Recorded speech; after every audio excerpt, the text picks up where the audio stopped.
ಮಧ್ಯಪ್ರದೇಶದ ಖಾಸಗಿ ಹೋಟೆಲ್ನಲ್ಲಿ ಮತಯಂತ್ರಗಳು ಪತ್ತೆಯಾಗಿದ್ದು ಚುನಾವಣಾ ಸಿಬ್ಬಂದಿಗಳು ಉಳಿದುಕೊಂಡಿದ್ದಂತಹ ಹೋಟೆಲ್ನಲ್ಲಿ ಈ ಪತ್ತೆಯಾಗಿದೆ ಮತಯಂತ್ರಗಳ ಸಮೇತ ಚುನಾವಣಾ ಅಧಿಕಾರಿಗಳು ಸಿಕ್ಕಿಬಿದ್ದಿದ್ದಾರೆ. ಮಧ್ಯಪ್ರದೇಶ ಶುಜಾಲ್ಪುರದ ಖಾಸಗಿ ಹೋಟೆಲ್ನಲ್ಲಿ ಪತ್ತೆಯಾಗಿರುವಂತಹ ಈ ಇವಿಎಂ ಮಷಿನ್ಗಳು ಬಿಜೆಪಿ ಮುಖಂಡನ ಮಾಲೀಕತ್ವದ ಹೋಟೆಲ್ ಅನ್ನುವಂತಹ ಪ್ರಶ್ನೆ ಇದೆ. ನಿನ್ನೆಯಷ್ಟೇ ಮಧ್ಯಪ್ರದೇಶದಲ್ಲಿ ಮತದಾನ ಪ್ರಕ್ರಿಯೆ ಮುಗಿದಿದೆ. ಮತದಾನ ಪ್ರಕ್ರಿಯೆ ಮುಗಿದ ನಂತರದಲ್ಲಿ ಮಧ್ಯಪ್ರದೇಶದ ಹೋಟೆಲ್ ಒಂದರಲ್ಲಿ ಇವಿಎಂ ಮಷಿನ್ಗಳು ಸಿಗ್ತಾ ಇದೆ ಅಂದ್ರೆ ನಿಜವಾಗ್ಲೂ ಇದು ಅಚ್ಚರಿಯ ಸಂಗತಿಯೇ. ಇದು ಬಿಜೆಪಿ ಮುಖಂಡನ ಮಾಲೀಕತ್ವದ ಹೋಟೆಲ್ ಇದು. ಯಾಕಂದ್ರೆ ಮತಯಂತ್ರಗಳು ಪತ್ತೆಯಾಗಿದೆ, ಅಲ್ಲಿ ಚುನಾವಣಾ ಸಿಬ್ಬಂದಿಗಳು ಉಳಿದುಕೊಂಡಿದ್ರು. ಹೋಟೆಲ್ ರೂಮ್ ನಲ್ಲಿ ಪತ್ತೆಯಾಗಿವೆ ಇವಿಎಂ ಮಷಿನ್ಗಳು. ಇನ್ನು ಇವಿಎಂ ಮಷಿನ್ ಸಮೇತ ಅಲ್ಲಿ ಚುನಾವಣಾ ಸಿಬ್ಬಂದಿ ಸಿಕ್ಕಿಬಿದ್ದಿದ್ದಾರೆ. ಮಧ್ಯಪ್ರದೇಶದ ಶುಜಾಲ್ಪುರದ ಖಾಸಗಿ ಹೋಟೆಲ್ನಲ್ಲಿ ಮತಯಂತ್ರಗಳು ಪತ್ತೆಯಾಗಿದೆ.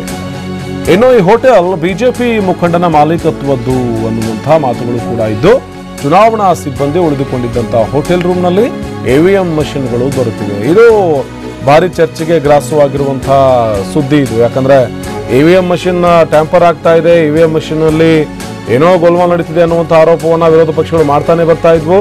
ಅದಕ್ಕೆ ಸಂಬಂಧಪಟ್ಟ ಹಾಗೆ ಕೋರ್ಟ್ ಕೂಡ ಇಲ್ಲ ಇವಿಎಂ ಮಷಿನ್ನೇ ಬಳಕೆ ಮಾಡಲಾಗುತ್ತೆ ಎನ್ನುವಂಥ ಮಾತುಗಳನ್ನಾಡಿತ್ತು. ನಿನ್ನೆಯಷ್ಟೇ ಮಧ್ಯಪ್ರದೇಶದ ಚುನಾವಣೆ ಮುಗಿದಿದೆ. ಚುನಾವಣೆ ಮುಗಿದ ಬೆನ್ನಲ್ಲೇ ಸಿಗ್ತಾ ಇರುವಂತ ಶಾಕಿಂಗ್ ನ್ಯೂಸ್ ಇದು. ಯಾಕಂದ್ರೆ ಇವಿಎಂ ಮಷಿನ್ಗಳು ಅಲ್ಲಿ ಸಿಬ್ಬಂದಿ ಹತ್ರ ಹೇಗೆ ಬಂತು, ಅದು ಖಾಸಗಿ ಹೋಟೆಲ್ನಲ್ಲಿ ಹೇಗೆ ಉಳ್ಕೊಳ್ತು ಅನ್ನುವಂಥ ಒಂದು ಅಚ್ಚರಿಯ ವಿಷಯ ಅಂತೂ ಇದು. ಯಾಕಂದ್ರೆ ಹೋಟೆಲ್ನಲ್ಲಿ ಈ ಇವಿಎಂ ಮಷಿನ್ ಹೇಗೆ ಬಂತು, ಚುನಾವಣಾ ಅಧಿಕಾರಿಗಳು ಇವಿಎಂ ಮಷಿನ್ ಅನ್ನ ಯಾಕೆ ಇಟ್ಕೊಂಡಿದ್ರು, ಇವಿಎಂ ಮಷಿನ್ ಇಟ್ಕೊಳ್ಳೋದ್ರ ಹಿಂದಿನ ಮರ್ಮ ಏನು, ಇವೆಲ್ಲವೂ ಕೂಡ ಈಗ ತನಿಖೆಯಿಂದಷ್ಟೇ ಬಯಲಾಗಬೇಕಿದೆ. ದೃಶ್ಯದಲ್ಲೂ ಕೂಡ ನೋಡ್ತಾ ಇದ್ದೀವಿ. ಇವು ಇವಿಎಂ ಮಷಿನ್ಗಳು ಇವು ಯಾಕೆ ಈ ಹೋಟೆಲ್ನಲ್ಲಿ ಇದಾವೆ ಅನ್ನೋದು ಕೂಡ ಸದ್ಯ ಗೊತ್ತಾಗ್ತಾ ಇಲ್ಲ. क्या नाम आपको? दिनेश सुगंधी। कहाँ से? शाहजहाँपुर से। नहीं, कौन से उसमें कौन सी बॉक्स है? ओरिजिनल। ये तो उनको अलॉट हुआ है भाई, ये एक्स्ट्रा है ये। या नहीं रख सकते हैं आप? एक्स्ट्रा है ये। ओके।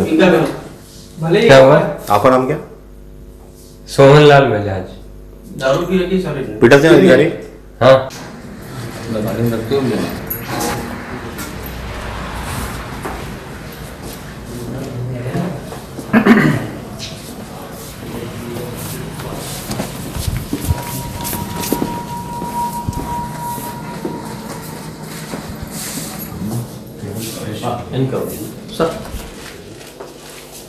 ಇಲ್ಲಿ ಇನ್ನೂ ಒಂದು ಆಗಿರೋ ಸಾಧ್ಯತೆ ಇದೆ. ಅದು ತನಿಖೆಯಿಂದಷ್ಟೇ ಗೊತ್ತಾಗಬೇಕಿದೆ. ಅಲ್ಲಿ ಒಬ್ಬ ಹೇಳ್ತಾ ಇದ್ರು, ಇಲ್ಲ ಇದು ಅಲರ್ಟ್ ಆಗಿರುವಂತಹ ಇವಿಎಂ ಅಲ್ಲ, ಇದು ಎಕ್ಸ್ಟ್ರಾ ಇವಿಎಂ ಇದು, ಹೀಗಾಗಿ ಇಲ್ಲಿ ಇಟ್ಕೊಂಡಿದೀವಿ ಅಂತ. ಮೋಸ್ಟ್ಲಿ ಚುನಾವಣೆ ನಡೆಸುವಂತಹ ಸಂದರ್ಭದಲ್ಲೋ ಅಥವಾ ಮತದಾನ ನಡೆಸುವಂತಹ ಸಂದರ್ಭದಲ್ಲೋ ಎಲ್ಲ ಒಂದು ಕಡೆ ಇವಿಎಂ ಮಷಿನ್ಗಳು ಕೈಕೊಟ್ಟಂತಹ ಸಂದರ್ಭದಲ್ಲಿ ಅಥವಾ ಇವಿಎಂ ಮಷಿನ್ ಆನೇ ಆಗೋದಿಲ್ಲ, ತಾಂತ್ರಿಕ ಸಮಸ್ಯೆ ಇದೆ ಅನ್ನುವಂತಹ ಸಂದರ್ಭದಲ್ಲಿ ಎಕ್ಸ್ಟ್ರಾ ಇವಿಎಂಗಳನ್ನ ಚುನಾವಣಾ ಸಿಬ್ಬಂದಿಗೆ ನೀಡಲಾಗಿರುತ್ತೆ. ಆ ನೀಡಲಾಗಿರುವಂತಹ ಇವಿಎಂ ಮಷಿನ್ಗಳನ್ನೇ ಅವರು ಇಟ್ರ ಅನ್ನುವಂತ ಪ್ರಶ್ನೆ ಕೂಡ ಇದೆ. ಬಗ್ಗೆ ಮತ್ತಷ್ಟು ಪ್ರತಿನಿಧಿ ಹರೀಶ್ ದೂರವಾಣಿ ಸಂಪರ್ಕದಲ್ಲಿ ಜಾಯ್ನ್ ಆಗಿದ್ದಾರೆ. ಹರೀಶ್, ಇವಿಎಂ ಮಷಿನ್ ಸಿಕ್ಕಿದೆ ಹೋಟೆಲ್ ನಲ್ಲಿ, ಈ ಏನಿದ್ರ ಹಿಂದೆ ಇರುವಂತಹ ಉದ್ದೇಶ ಏನಾದ್ರೂ ಗೊತ್ತಾಗಿದೆಯಾ? ಯಾಕೆ ಇವಿಎಂ ಮಷಿನ್ ನಲ್ಲಿ ಇತ್ತು, ಏನು ವಿಚಾರಕ್ಕಾಗಿ ಇಟ್ಕೊಂಡಿದ್ರು ಅಂತ ಏನಾದ್ರೂ ಗೊತ್ತಾಗಿದೆಯಾ ಹರೀಶ್? ಆನಂದ್, ಇವತ್ತೇನು ಮಧ್ಯಪ್ರದೇಶದ ಅಲ್ಲಿ ಬೆಳ್ಳಂಬೆಳಗ್ಗೆ ಹೋಟೆಲ್ ನಲ್ಲಿ ಏನು ಚುನಾವಣಾ ಸಿಬ್ಬಂದಿಗಳು ಉಳಿದುಕೊಂಡಿದ್ರು, ಅಲ್ಲಿಗೆ ಒಂದಷ್ಟು ಕಾರ್ಯಕರ್ತರು ಆ ದಾಳಿಯನ್ನ ಮಾಡ್ತಾರೆ. ಅಲ್ಲಿ ದಾಳಿಯನ್ನ ಮಾಡಿದಾಗ ಅಲ್ಲಿ ಚುನಾವಣಾ ಸಿಬ್ಬಂದಿಗಳು ಉಳಿದುಕೊಂಡಿರ್ತಕ್ಕಂಥ ಖಾಸಗಿ ಹೋಟೆಲ್ ನಲ್ಲಿ ಇವಿಎಂ ಮೆಷಿನ್ಗಳು ಸಿಕ್ಕಿರ್ತಕ್ಕಂಥದ್ದು ಆಘಾತಕಾರಿ ವಿಷಯ ಬೆಳಕಿಗೆ ಬಂದಿರತಕ್ಕಂಥದ್ದು.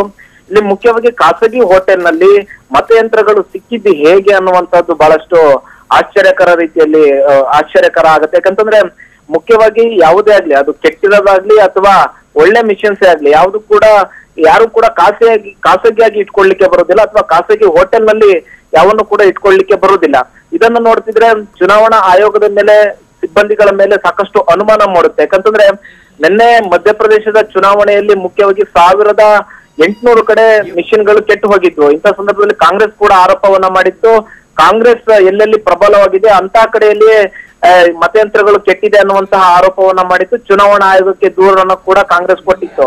ಆದ್ರೆ ಅಲ್ಲಿ ಏನು ಮಿಷಿನ್ಸ್ ಎಲ್ಲ ಕೆಟ್ಟೋಗಿತ್ತು, ಅಲ್ಲಿ ಬದಲಾವಣೆಯನ್ನು ಕೂಡ ಚುನಾವಣಾ ಆಯೋಗ ಮಾಡಿ ಮತದಾನಕ್ಕೆ ಮತ್ತೆ ಅವಕಾಶವನ್ನ ಮಾಡಿಕೊಡ್ಲಾಗಿತ್ತು. ಆದ್ರೆ ಇಲ್ಲಿ ವಿಡಿಯೋದಲ್ಲಿ ಹೇಳೋ ಪ್ರಕಾರ ಚುನಾವಣಾ ಸಿಬ್ಬಂದಿಗಳು ಅವ್ರು ಹೇಳ್ತಿರೋ ಪ್ರಕಾರ ಇವು ಕೆಟ್ಟೋಗಿರೋ ಮಿಷಿನ್ ಅನ್ನುವಂತಹದ್ದನ್ನ ಅವ್ರು ಹೇಳ್ತಿದ್ದಾರೆ. ಆದ್ರೆ ಕೆಟ್ಟೋಗಿರೋ ಮಿಷಿನ್ ಅನ್ನ ಖಾಸಗಿ ಹೋಟೆಲ್ ನಲ್ಲಿ ಕೂಡ ಇಟ್ಕೊಳ್ಳಿಕ್ಕೆ ಬರುವುದಿಲ್ಲ. ಯಾಕಂತಂದ್ರೆ ಕೆಟ್ಟೋಗಿರೋ ಮಿಷಿನ್ ಅನ್ನ ಮತ್ತದು ಚುನಾವಣಾ ಆಯೋಗ ತನ್ನ ವಶಕ್ಕೆ ಪಡೆದುಕೊಳ್ಳುತ್ತೆ, ನಂತರ ಹೊಸ ಮಿಷಿನ್ ಅನ್ನ ಅಳವಡಿಕೆಯನ್ನ ಮಾಡುತ್ತೆ. ಆದ್ರೆ ಚುನಾವಣಾ ಸಿಬ್ಬಂದಿಗಳು ಯಾಕೆ ಈ ಮಿಷಿನ್ ಅನ್ನ ಖಾಸಗಿ ಹೋಟೆಲ್ ನಲ್ಲಿ ಇಟ್ಕೊಂಡಿದ್ದಾರೆ ಅನ್ನುವಂತಹದ್ದನ್ನ ಇನ್ನೂ ತನಿಖೆಯಿಂದಷ್ಟೇ ಹೊರಗೆ ಬರ್ಬೇಕಾಗಿದೆ. ಈಗಷ್ಟೇ ತನಿಖೆಯನ್ನು ಕೂಡ ಆಗ್ಬೇಕಾಗಿದೆ. ಚುನಾವಣಾ ಆಯೋಗ ಕೂಡ ದೂರನ್ನ ಕೊಡ್ಬೇಕಾಗಿದೆ. ಇದ್ರ ಬಗ್ಗೆ ಚುನಾವಣಾ ಆಯೋಗ ಸೂಕ್ತ ರೀತಿಯಲ್ಲಿ ತನಿಖೆಯನ್ನ ನಡೆಸಬೇಕಾಗತ್ತೆ. ಒಂದು ಕಾಂಗ್ರೆಸ್ ಈ ಬಗ್ಗೆ ಸಾಕಷ್ಟು ಆರೋಪವನ್ನ ಮಾಡಿತ್ತು. ಮಧ್ಯಪ್ರದೇಶ ಚುನಾವಣೆಯಲ್ಲಿ ಈ ತರದ ಮತಯಂತ್ರವನ್ನ ಗೋಲ್ಮಾಲ್ ಮಾಡುವಂತಹ ರೀತಿ ಜಾಸ್ತಿ ನಡೀತಾ ಇದೆ. ಚುನಾವಣಾ ಆಯೋಗ ಇದ್ರ ಬಗ್ಗೆ ಹೆಚ್ಚಿನ ಕಟ್ಟುನಿಟ್ಟಿನ ಕ್ರಮವನ್ನು ತೆಗೆದುಕೊಳ್ಬೇಕು ಅನ್ನುವಂತ ನಿಟ್ಟಿನಲ್ಲಿ ನಿನ್ನೆ ಅಷ್ಟೇ ದೂರನ್ನ ಕೊಟ್ಟಿತ್ತು. ಆ ದೂರನ್ನ ಕೊಟ್ಟಿರೋದಕ್ಕೂ ಇವತ್ತು ಈ ಖಾಸಗಿ ಹೋಟೆಲ್ ನಲ್ಲಿ ಮತಯಂತ್ರಗಳು ಸಿಕ್ಕಿರೋದಕ್ಕೂ ಸಾಕಷ್ಟು ಅನುಮಾನ ಮೂಡುವಂತಿದೆ. ಆನಂದ್ ಬರ್ಲಿ. ಧನ್ಯವಾದ ಹರೀಶ್ ಮಾಹಿತಿಗಾಗಿ.